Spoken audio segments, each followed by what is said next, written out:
Seguimos conversando sobre el tema energético venezolano. Dijimos que siempre estábamos viendo el petróleo y olvidamos el gas, con un potencial inmenso que tiene Venezuela también. Así es.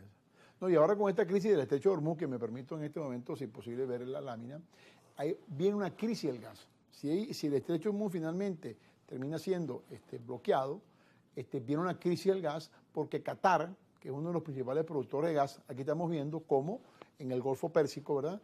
Estamos hablando que el 20% del petróleo mundial pasa por ahí y el 35% de la comercialización con más de 20 millones de barriles diarios. Pero por ahí pasa también... O sea, de cada 5 barriles uno pasa por ahí. Exactamente. Y muchos hacia Asia y Europa, ¿no? No sé, aparte de eso, que es la famosa ruta que llamaban la Ruta Verde, por la cual Netanyahu se sentó con los árabes sauditas antes del ataque de Hamas. Entonces, este tema es lo que está preocupando al mundo en este momento, pero los iraníes...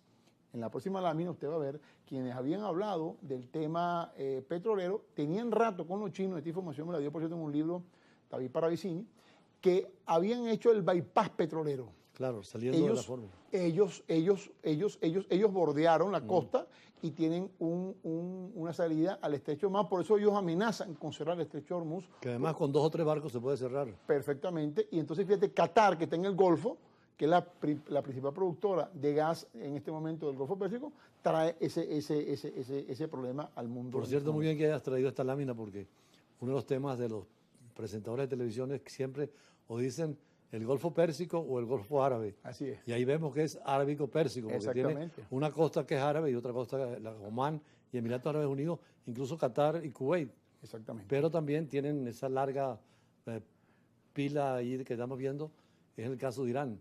Y garantiza su salida, aunque cierre el estrecho de Hormuz. Sus 3.800.000 barriles pueden salir perfectamente por el terminal que los chinos les prepararon. Los chinos prepararon ese terminal. Ahora ha sido prudente China en estos momentos, ¿no? Bueno, China está asegurando su déficit de 8 millones de barriles, embajador. O sea, China consume 13 millones de barriles y produce 2, tiene 11 millones de... Ahora, había una especie de sobreoferta de la OPEP en estos momentos antes de llegar a la crisis. Bueno, había una sobreoferta porque al tú poner las tarifas que puso Trump, evidentemente bajó la economía y el precio bajó. Y a mí me llamó la atención que en medio de la baja del precio vinieran a la OPEP y pusieran más barriles en el mercado, que debía ser lo contrario. Entonces, aquí hay una guerra comercial que tenemos que redefinir, que es lo que yo he llamado el acuerdo energético del mundo, en el cual, en el hexágono del mundo, Venezuela es la pata fundamental en este momento. Entonces, entendamos eso. Me preocupa mucho ver personas y dirigentes venezolanos hablar contagiados por lo que yo he llamado el fenómeno de Lucifer o el efecto Lucifer, del famoso escritor Simbada, donde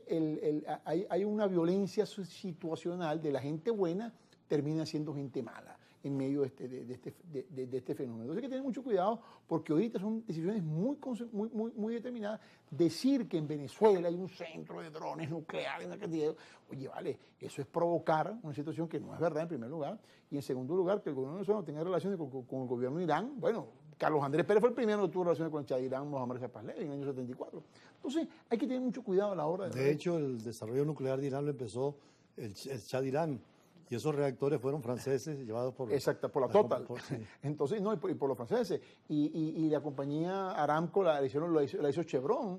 Entonces, yo siempre he dicho que los iraníes han mantenido su seguridad tecnológica. Entonces, hay que tener mucho cuidado en este momento a la hora de hablar de guerras y de chismes. Y de un embajador que yo respetaba mucho, oye, me llamó la atención lo que dijo Esteban Gervasi, de una manera un poco irresponsable, provocando un cohete, un misil o provocando una invasión. Hay que tener mucho cuidado en este momento porque estamos en una situación donde cualquier cosa en el mundo puede pasar.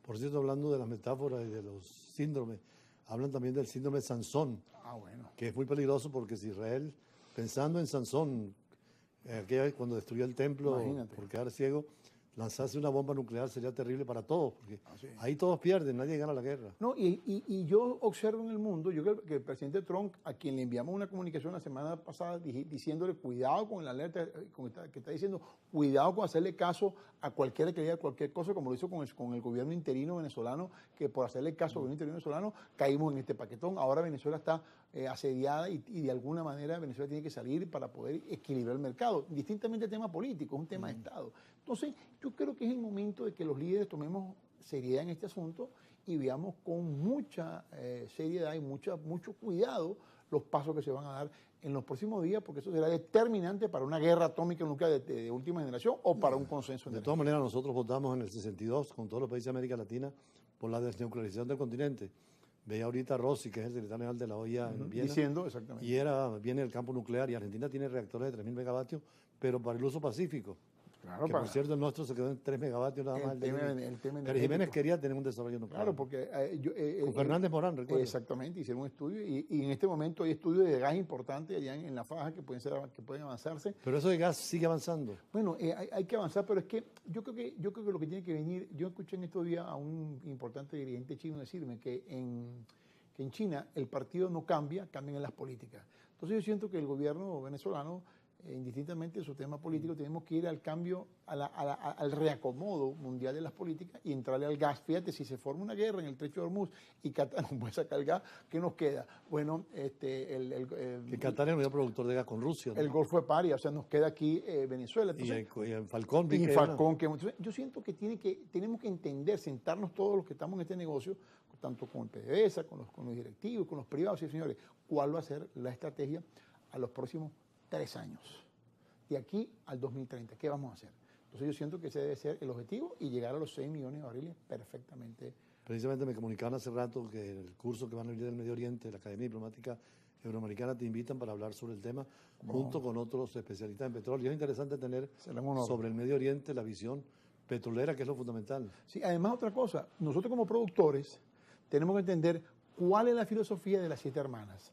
En el momento que entendamos que siguen vigentes. Aquí lo dijimos, cuidado con esto, que te va a provocar una guerra. Una grande compañía petrolera. Y ellos siempre han apostado a una guerra. Entonces, en este momento no es la excepción y actúan tal cual ha sido la costumbre en los últimos 100 años. Bueno, vamos a seguir con el tema energético, siempre es importante. Venezuela es un país a nivel mundial muy importante con el petróleo y el gas, y además con otros recursos para el futuro, con energía alterna que tenemos. Y siempre que ha habido un conflicto mundial, Mario, disculpe que le quite un segundo más, hemos sido la estabilización energética del mercado. Bueno, que no haya ese conflicto mundial y seguiremos siendo importantes de todas maneras. El crecimiento. El crecimiento es importante y la paz. Así que vamos con otro invitado. Gracias, Alejandro Terán.